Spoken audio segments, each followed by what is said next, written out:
Welcome to my channel. For today's episode, pag-uusapan natin ang isa sa pinaka-fascinating na field of study, ang sociology. Ano nga ba ang sociology at bakit ito mahalaga? Stay tuned dahil siguradong marami kayong matututunan.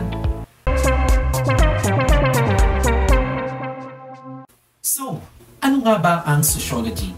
Basically, sociology is the study of society, human behavior, and the different ways people interact with each other.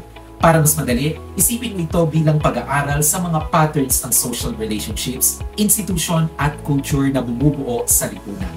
Ang mga sociologists ay nag-aaral kung paano ang mga tao ay nag-uugnayan, nag-oorganisa at nagbabago ng kanilang kapaligiran. Maganda ang sociology kasi sakop nito ang napakaraming aspeto ng buhay. Mula sa maliit na grupo tulad ng pamilya at kaibigan hanggang sa malalaking institusyon tulad ng gobyerno, edukasyon at ekonomiya.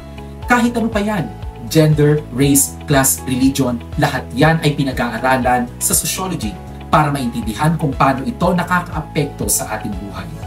Konting history muna tayo. Nagsimula ang sociology noong 19th century.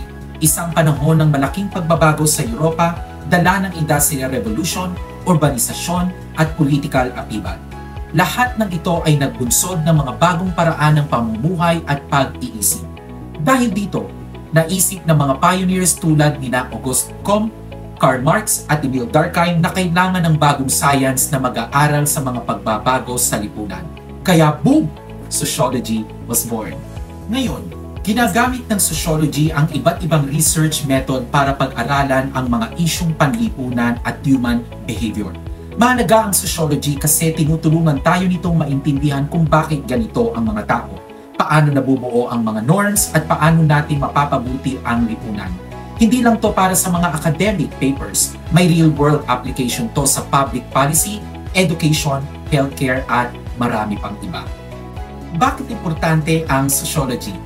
Dahil sa pamamagitan nito, mas naiintindihan natin ang complexities ng ating mundo.